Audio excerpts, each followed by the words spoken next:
and welcome to the PhD Life Coach podcast. Now, I think this episode could end up being a little bit more personal than some of the episodes that I record. We are going to be thinking about loneliness in academia and life in general, and what we can do about it. But I'm not going to be presenting it from and I've got this all sorted kind of perspective. I'm actually going to be sharing with you some times in my academic career that I was quite lonely. And I'm going to be sharing with you some of the challenges that I'm having at the moment as somebody who moved away from a place that she'd been for a really, really, really long time, and how that's still not quite where I want it to be. So let's dive into this slightly more vulnerable one together. But I want to start by thinking about why loneliness is so endemic in academia.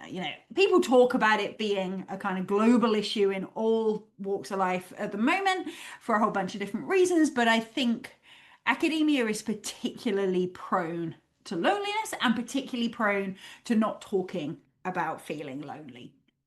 And I think that's for a bunch of reasons. It's a career where you often have to move a lot, right? A lot of people will move at the end of their undergraduate, at the end of their PhD, and then at various stages through their academic careers. And it's not always easy to just up sticks, potentially move away from family or establish networks and then re-establish them, especially if you're doing it for a short period at a time, right? I have clients who, they're PhD students, but then they go and do a postdoc here and a postdoc there, and they're only ever in a place for a year. And that's really, really tough. Some of you, though, might be thinking, well, hang on, I've stayed in the same place, but I still feel lonely. And that's because it's not just about moving. So many of you will know that I stayed in the same place through my whole academic career. So I left home to go to university, like 2 hours away from where I grew up. So not super far for Americans, but that's beyond the commute for British people. But then I stayed there. I was an undergrad, PhD student, postdoc, lecturer, senior lecturer, reader, professor. And so I stayed there my whole career. And people often think, oh, well, you must have had a network the whole time. But I didn't, because the thing was, everybody else left. So at the end of my undergrad, most of my friends went off to do other things, and I had to make new friends as a PhD student. And then at the end of PhD, most of my friends left, and I then had to make new friends as a member of staff. And then there's always a sort of cycling of academic staff in the department. And so whilst I had friends sort of in other bits of my life, that kind of real network that I had at work, we were a very social department, it really did change every 3 to 5 years. And I really had to re-establish things over and over again. And that was often not that easy. And I'll talk later about reasons that was complicated. So whether you move or not, academia has this kind of transient feel to it, which can make it really hard to build lasting relationships. It's also kind of weirdly hierarchical, right? Where we're sort of collegiate and all work together, but sort of also hyper aware of the fact that they're a final year PhD student, I'm a first year PhD student, or they're a professor and I'm only an assistant professor or whatever. And often, especially as the junior partner in that, you're hyper aware of the differences in seniority. Often when you're older, you're less, not necessarily older, but more senior, you're less aware of those hierarchies, but you're aware that the junior person sees those hierarchies. So that can make friendships difficult. People are also often at very, very different life stages, even if they're the same career stage. So because I did my PhD quite quickly, which if you want to hear that complicated story, I have a whole podcast episode about it. I did my PhD quickly, and then my postdoc was a permanent position that turned into a lectureship. So I was in a permanent job by the time I was 24, whereas most of the other people who were starting their permanent jobs were, with the exception of my gorgeous Jen Cumming, who I always mention, they were all 5-10 years older than me. Most of them were in relationships, many of them were having children. It was a really, really different life stage for me. And often we have that complicates our friendships within the workplace. And then when you think, I'm talking about all many, many moons pre-COVID. So I'm not talking about the modern times, but with modern times, with the increase in remote working and more use of Zoom and things like that, people not being on campus, far more distance learning students and things like that, we're often geographically remote from the people that we work with too, in the places that we work, which can mean that a lot of that kind of incidental chat that happens around the building just doesn't happen in the ways that it used to. And I think some of that is by necessity, right? That actually we need to do this sort of remote working. Sometimes it's that we've kind of got in the habit of it since COVID. We found that it's quite comfortable to be able to work from home with your own fridge and your own dog and all of those things, right? And so sometimes the benefits of going in just feel a little bit oblique, and so we don't do it.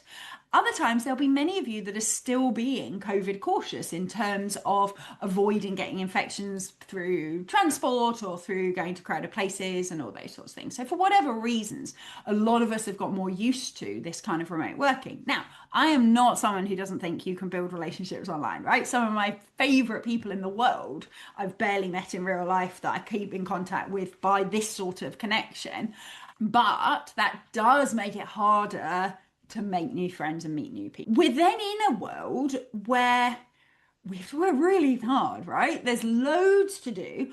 Often it's loads that we need to do on our own, other than meetings with people that are in a position of authority over us, like our supervisors, advisors, or whatever. So often it's lots of solitary working, lots of work. So it's sort of bleeding into evenings, it bleeds into weekends if we allow it. And then that can be tough. Many of you will also be supporting a family, which, whilst gorgeous, is not the same thing as necessarily having friends outside of the family and having that time just to be yourself. Performance is really drilled into us, how important it is we do well. And to add on top of that, if your friends and family are not people who have PhDs or understand academia, it can be really hard to explain to people why your life is the way it is, or why you're stressed about the things that you're stressed about. I remember one of my besties works for a really big corporation, which will name nameless, but like a proper businessy business, and she's pretty high up in it. And I was moaning, I was in some leadership position at the university, and there was some dude not doing what I needed them to do. I can't remember what it was, some crappy form that I needed to make sure people had filled in properly. And they were just being really difficult, and they weren't doing their role and all that stuff. And my friend was like, I know, it's okay. What you should do, you should talk to your boss and they'll put them under performance review and then they'll get fired if they don't step up. I'm like, oh my dear soul. It doesn't necessarily work like that at academia. Now, it might work if they're being rubbish at their research and all that stuff, it might work like that. But if they're just being rubbish at their administrative roles, I don't think it works like that. And they were like, and she was like, but can't you just tell him he has to do it? I'm like, I'm not his line manager. She's like, how do you get him to do anything? I'm like, exactly. So we have this kind of, people don't get it. And that's one of my besties. And she tries really, really hard to understand, but she doesn't get the unique pressures that there are within a university environment. Yeah. Those of you who are doing PhDs, who maybe are first generation in your family to do PhDs, or where you don't have friends doing PhDs, they don't get it. It's like, oh, you can start work whenever you want and stop work whenever you want. That must be gorgeous. It's like, gorgeous or infinitely pressure all the time. So people don't necessarily get it, and that can be really difficult when you're trying to make friends, receive social support and things like that. There's then also academia, especially if you're not properly supported, either through good supervision, advisors, mentors, all that stuff. It can be a bit crushing to your self-esteem, right? You can get yourself to a stage where you just think you're not very good at anything and that you're just a bit of a boring person because you haven't done anything except work on this thing for ages and you're not even any good at that. Okay. And that is not a great mindset to be trying to make friends from. Yeah. That doesn't make you go, oh, I know what I'll do. I'll go and shine at a party so everyone wants to be my friend. No, it makes you be like, oh, no one's going to want to be friends with this. It's really easy for that to translate across into your social life as well. I've been there. I'm a pretty extroverted person, but that can be really tough. And then for those of you who have moved and are like, yeah, I do have friends, I just live a long way from them, I don't see them very much, that can be really hard too. That's what I'm struggling with at the moment, to be completely open with you. So I lived in Birmingham, big city, for 20 something years. And I moved back to, it's a big village, but it's a village. And it's very families around here. And I'm a family now, you know, I'm married, I've got stepchildren, all of that stuff, but I'm not bringing up little people or anything. And almost all my friends are other places, right? They're either back in Birmingham, the people that I spent the most time with, or like my old friends from university and stuff are all over the country, all over the world. I have one bestie that is still here, who I went to school with and is still local, but she has an uber stressful job. So she's very, very busy. And the problem is, I do have all these friends, but they're not friends that I can do things with tonight, right? They're not people that I can just say, let's go for a walk, I'm bored. They're 2 hours away and we have to plan it, and they have children, and their children have social lives and hobbies and things that fill up weekends and stuff, and it's hard. And then you're like, well, yeah, okay, but you could text them or whatever, you could speak to them on the phone. It's like, yeah, I can, and I do. But there is a big difference. It's something that I saw on Instagram, you know, that font of all things, but it really resonated with me that there is a difference between catching up with friends and living your life with friends. And those of you, this is an emotional one for me, and those of you who are far away from your old friends will probably feel this too, is you can catch up with those people. You can have a conversation with those people. You can arrange to see them for a weekend. But if that consists of getting up to speed on each other's lives, well, how's this? How's that going? How's your job? How's your kids? How's your partner? How's your this? Da, da, da, da, da, da. If it consists of doing that, it's not the same thing as just going to the park together because you see each other all the time. Or like one of my besties from Birmingham, we used to just do jobs together. We'd go to like the DIY shop, a hardware store for my Americans, and get the stuff we needed for our house jobs, and we'd help each other with our house jobs and things, especially because we were both single at that stage. It's not the same thing. And so if all your friends are far away, even if they're gorgeous and wonderful, I have the most gorgeous and wonderful friends you can possibly imagine. But it's not easy when they're far away, and it's easy to still feel lonely in your day-to-day life. And when everyone is so busy, it's hard to meet new people that become friends. We're going to talk about strategies, some of which I'm trying and some of which I'm setting myself the goal to try over the summer. But that's one many, many reasons that I think that feeling lonely in academia is really, really, really common. So where do we start? We start where we always start, guys. We start with compassion. Because often one of the problems with loneliness is, right, you haven't got people to talk to about it, okay? Often, you know, if you had people to talk to about it, you might not be feeling quite so lonely. And so it can become this slightly embarrassing thing, right? It becomes this thing where you're like, oh my God, people are going to think that I'm not a nice person or that nobody likes me or any of these sorts of things. People are going to feel sorry for me or think there's something wrong with me, and everybody else has got friends and why don't I? And, you know, it can be really hard to not criticize yourself for this. And that's where we always start with compassion. It is completely understandable that you feel like this. Some of you might be thinking, I feel lonely even though I'm surrounded by people all the time. And that is normal too. Loneliness is a completely separate construct from being alone. Okay, you can be on your own and not feel lonely at all. You can be in the middle of a crowded place and feel immensely lonely. They are two completely separate things. So if you're like, I've got people around me and I still feel lonely, normal. Okay, I'm here, I'm with you. All right, it's completely normal. And the reason that's so important is that if we're telling ourselves that the loneliness is either a personal failing in itself or the result of other personal failings, like being an annoying person or whatever, then it's really hard to snap out of it. It's really hard to take the steps I'm going to talk about in a second, because you don't feel like you're somebody who people would want to be friends with. So, compassion first. It is understandable that you feel lonely. It is kind of a part, not an inevitable part, but it is kind of a part of the industry that we are either studying in or working in. And more people feel lonely than you think. So what do we do about it? I have a few different tips for you. The first is about almost accepting where we're at and appreciating what we do have. That's not to say get over yourself, you're not as lonely as you think, but sometimes we don't recognize the bits we do have. So I have had the biggest flip in my circumstances, right? So when I was in Birmingham, I had, especially for the last like 5, 8 years, I guess, where things got a lot more stable in terms of who I was friends with and all those sorts of things. There wasn't such a turnover. My friends were less based at work, there was less turnover, and so on. For the last sort of 7 or 8 years, I had friends coming out of my ears. I had so many people that I could just live life with, have fun social things with, like my sort of bestie friends. And then I had my layer of kind of gorgeous acquaintances who I knew from my various different clubs and classes and things that I did. And so I had this huge swathe of social support, of friends. I did not feel lonely, but I did feel lonely because I didn't have a partner and I wanted a partner. I wanted to be in a romantic relationship and I wasn't. So I'd still felt lonely even though I had all those things. Now, fast forward however many years, I'm now living in a village where I don't have that sort of friend network around me.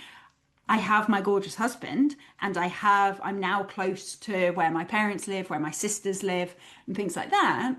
And I often feel lonely because of not having those friendship groups, those acquaintances, those communities around me at the moment. A really, really important thing to do and a really important thing that I do is recognizing the togetherness that you do have. It's not saying we're not going to go look for the other bits. We are going to go look for the other bits. Just like back then I was dating, now I am on a mission to find new friends. But we can appreciate the bits that we do have so that we love on them, recognize where we're getting support, offer support to them, and remind ourselves of the network that we do have. Sometimes that might be your remote network too. So if any of my old friends listen to this, be warned, I'm on a mission to be in better touch with you all. So it's whether it's a close network geographically, a faraway network geographically, appreciating what you do have is a huge first step. The other part of it is recognizing and appreciating the alone time that you have without it having to make you feel lonely.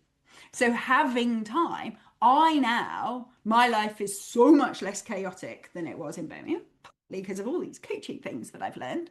But I have so much more time. I have more time to just not feel like a hot mess all the time.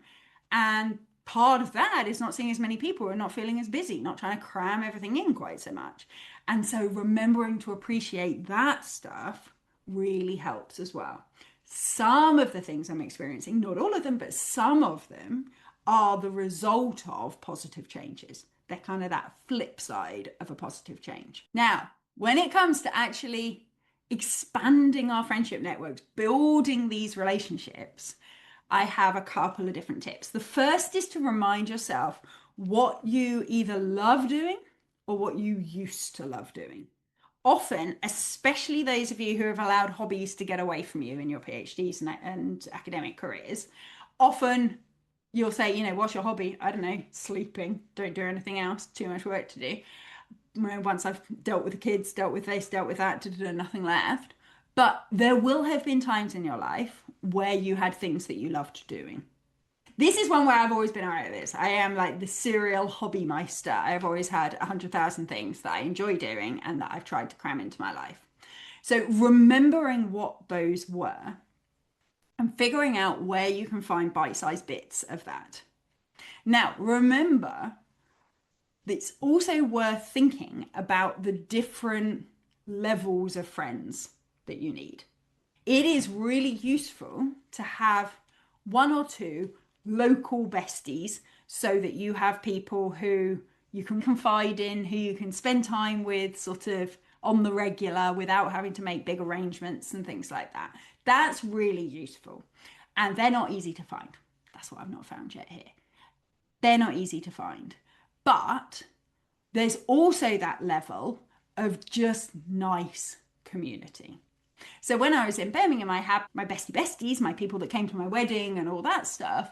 But I also had a whole layer of people who I adore, who were colleagues that I knew less well from around campus, but who I bump into, have a chat with, people that I paddleboarded with, people that I did circus with, people that I did CrossFit with for my short-lived, ruined by the pandemic CrossFit career, people that I did British military fitness with, whatever it was, right? All my different hobbies. I had this like layer of people who I wouldn't arrange to spend the weekend with them. We weren't that level of friends, but I blimmin' adored them. They were great. And they were people that I would see regularly, that I would do fun things with. I would turn up, I'd go to my adult gymnastics class, and we'd mess around and fall in the pits. It was all good. I miss those people. So think about what things you used to enjoy doing or that you currently enjoy doing, and think about how could you reintroduce one of those things into your life now. You might be saying, I don't have time, Vicky, I'm too busy. Everyone has time. Everyone has time. I know it can be complicated, especially if you've got children, especially if you don't have family close by. But even if it's one thing a month, having something like that that you can do where you see people you like. Now, we're not necessarily looking for besties here. We're just looking for people who we enjoy spending time with, where we are someone other than our PhD self or our academic self. For what it's worth, have signed up for a life drawing class in Cambridge. So I am going to go and learn how to draw Rudy Nudie people. Because why not? I used to enjoy doing art classes, so there we are. And right now, because of my stupid broken ankle, I'm not in a position to do a lot of the active things that I'd planned this summer. So I'm going to do that instead. Happy days. What more can you want? The second thing, and I stole this callously from, again, somebody on Instagram who I'm afraid I can't remember her name. I feel bad about it. I feel like it's also quite generic advice, but I found it really, really useful, which is if you want to make friends as an adult, you have to go to the same places regularly and be open to having conversations. She calls it putting in the reps. You have to put in the reps. So I want you to think, where could you put in the reps? Now, this might be going to a coffee shop at the same time each week. So every Friday morning you work 2 hours in a coffee shop instead of at your own desk, for example. Or it might be at the pickup or the drop off of your kids at school if you have that. So I don't have children that I take to school, but I help run a local guide unit, Girl Scouts for my North Americans. And so I'm starting to get to know some of the parents there and some of the other leaders, for example, things like that. Where can you put in the reps where you keep turning up and you keep having the bits of inane conversation that, especially you introverts out there, are probably go, oh God, don't make me. But how can you put in those reps so that there's an increased possibility that at some point you might find somebody that you're like, oh, they're nice. And that's where we then have to manage our minds, because our minds are going to tell us there's no point. They're going to tell us we don't have time. They're going to tell us other people don't want to. That how do you translate that into being friends anyway? What do you do next? Da, da, da. You have to be willing to put in the reps, willing to stick your neck out slightly, because that's when you have little tiny conversations. If it's someone that you're a bit like, okay, they seem quite nice, quite like them, da, da, da. You figure out what things you might have in common. You then tell people where you'll be. Now, this was a brilliant one. So instead of saying, do you want to go and do X with me? You tell people, I am going to X, come along if you're about. Completely different vibe. You're doing it anyway. So I'm going to go. So one of my plans when my foot's a bit better, I want to start open swimming. And I'm on a relatively new build estate and we have a ladies WhatsApp chat. Who knew that existed? But anyway, somehow I'm on it. And I've decided that when I'm well enough that I can go open water swimming, I'm going to drop a message in there and say, I'm going open water swimming next Wednesday. This is the location. This is the time. Let me know if anyone wants to join me. We can either share lifts or I can meet you there or whatever. I'm going regardless. Let me know. Because that way you're doing something cool. You might meet somebody when you're there and you're giving other people the opportunity to opt in to do this stuff with you. This all sounds like stuff that takes brain space. It all sounds like stuff that might be potentially quite awkward or difficult if you're quite introverted or quiet or whatever. But loneliness is awkward too. Loneliness takes brain space too. However busy you are, you deserve people around you. You deserve not to feel lonely. You deserve to find people that understand you. And It's okay to take a bit of time to do this, even if you feel like you have 100,000 responsibilities right now. Now, one option I can offer all of you who are PhD students is my membership. So many of my members talk about how it's a wonderful sense of community. They are all over the world. They drop into their co-working sessions together. They hear each other talk in the coaching sessions. They chatter with each other in Slack. So if you haven't check that out yet, we open for new members on the 4th of August. Quarter 3 starts on the 11th of August. It's going to be amazing. So if you are feeling lonely in your journey and you want the sort of support that only comes from people who really proper get it because they are having it too, check out the membership. I hope I will see lots of you there. Thank you all for listening. I'm going to be on a mission over the summer to build new community and make more friends. And it's going to be fun. I'm going to do it doing lots of reps and lots of fun stuff. And I will keep you posted. Keep me posted on your journeys too. Thank you so much for listening, everyone. And I will see you next week. Thank you for listening to the PhD Life Coach podcast. If you like this episode, please tell your friends, your colleagues, and your universities. I'd appreciate it if you took the time to leave a review, give me stars, stickers, and all that general approval as well. If you'd like to find out more about working with me, either for yourself or for people at your university, please check out my website at thephdlifecoach.com. You can also sign up to hear more about my free group coaching sessions for PhD students and academics. See you next time.